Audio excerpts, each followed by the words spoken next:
C'est avec plaisir encore que je te retrouve en cet instant, afin qu'ensemble nous puissions continuer à lire, découvrir les promesses, les encouragements qui se trouvent dans la parole de Dieu et qui permettent aux uns aux autres de savoir comment se comporter.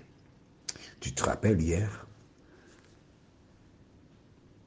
Jésus était entré à Jérusalem sur le petit d'une ânesse et les gens criaient Hosanna au fils de David. Le jour d'avant, nous avions vu dans Luc 12, verset 32, cette magnifique promesse, à savoir, ne crains point, petit troupeau, car votre Père a jugé bon de vous donner le royaume. La Bible donne à celles et ceux qui sont fatigués, épuisés, qui rencontrent des difficultés, la solution en disant ne crains point.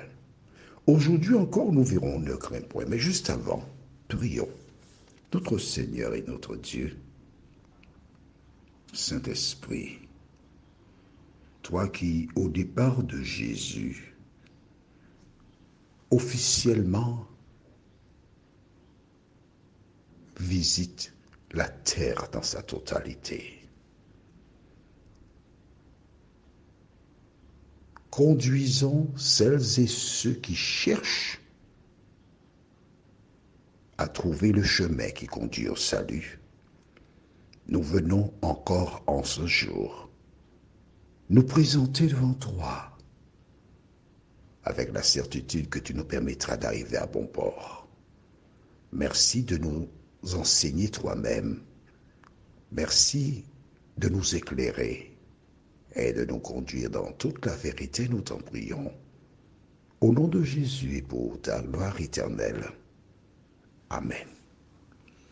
Nous lisons au livre de Actes des Apôtres, chapitre 18, et nous lisons à partir du verset 1er jusqu'au verset 9. Après cela, Paul s'éloigna d'Athènes et se rendit à Corinthe. Il y trouva un juif nommé Aquilas, originaire de la province du Pont, récemment arrivé d'Italie, ainsi que sa femme Priscille. L'empereur Claude, en effet, avait pris la décision d'éloigner de Rome tous les Juifs. Paul entra en relation avec eux. Comme ils avaient le même métier, il demeurait chez eux et y travaillait car ils étaient de leur métier fabricants de tentes. Chaque sabbat, Paul discutait à la synagogue et s'efforçait de convaincre aussi bien les Juifs que les Grecs.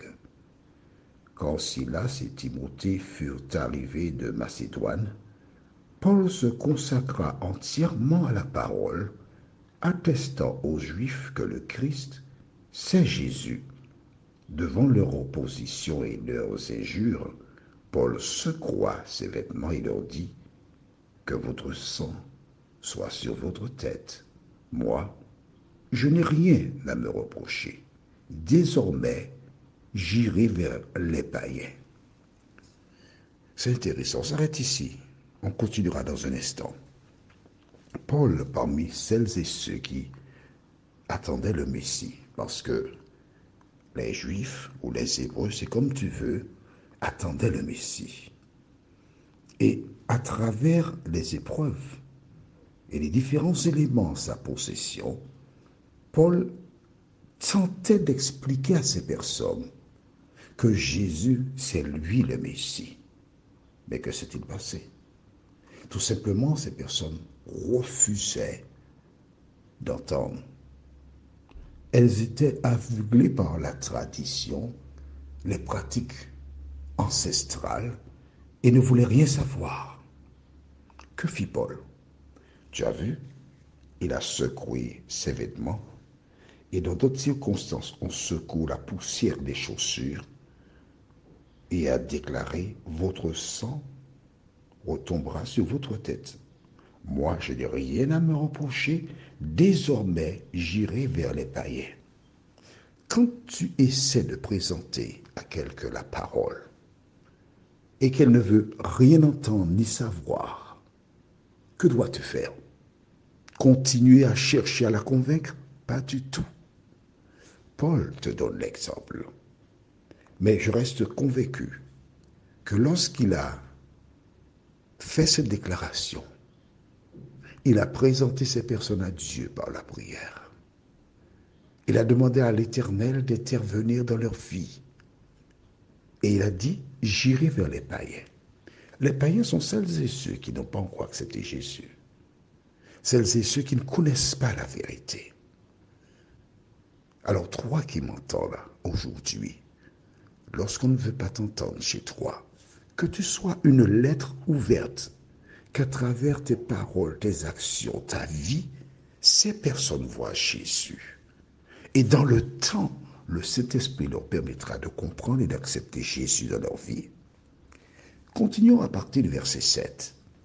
Quittant la synagogue, il alla chez un certain Titius Justus, qui adorait le Dieu unique.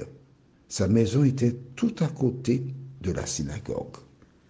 Or, Crispus, chef de synagogue, crut au Seigneur avec toute sa maison. Beaucoup de Corinthiens, apprenant cela, devenaient croyants et se faisaient baptiser. Attention, je voudrais mettre bémol. Dans ce verset 8, nous voyons que Crispus, le chef de la synagogue, il a compris, il a cru, il a accepté.